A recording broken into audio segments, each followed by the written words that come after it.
আচ্ছা ভাই, এই বিশ্বকাপ খেলাটা যদি শুধু এনজয় আর আনন্দের জন্য হয়, তাহলে তাদের দল হারায় তারা এরকম অসহায়ের মতো কান্না করতেছে কেন? তারা এমন ভাবে কান্না করতেছে যেন মনে হয় তারা তাদের বাপ দাদার সম্পত্তি হারায় ফেলছে। এখন এইসব বিষয় নিয়ে আমরা কথা বললে, হুজুররা ওয়াজ করলেই তো আপনারা বলবেন যে এই বিশ্বকাপ খেলা শুধুমাত্র এনজয়ের জন্য, আনন্দের জন্য আমরা উপভোগ করি।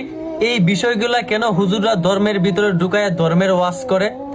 তো ভাই, এগুলো যদি শুধুই আনন্দ এনজয় হয়, তাহলে আপনাদের দল হারাতে আপনারা এরকম কান্না করতেছেন কেন?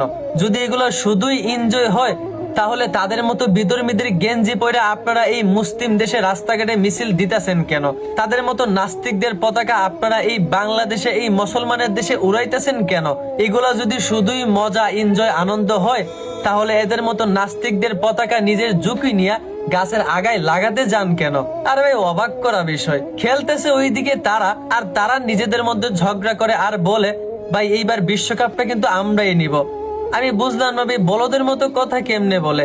খেলতেছে তারা, বিশ্বকাপ নিলে তারা নিবে, তুই নিবি কেমনে রে ভাই? তুই কি খেলতেছস? তোর বাপ দাদার 14 গোষ্ঠী কোনোদিন ওই মাঠে গেছিল?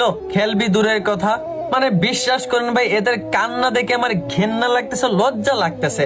মানে একটা সুস্থ মস্তিষ্কের মানুষ কিভাবে এরকম বিধর্মীরা হারার জন্য নিজে একজন মুসলমান হয়ে তাদের জন্য কান্না করতে পারে? সি সি সি সি, লজ্জা লাগে না বেটা তোদের? ফালতু কোথাকার।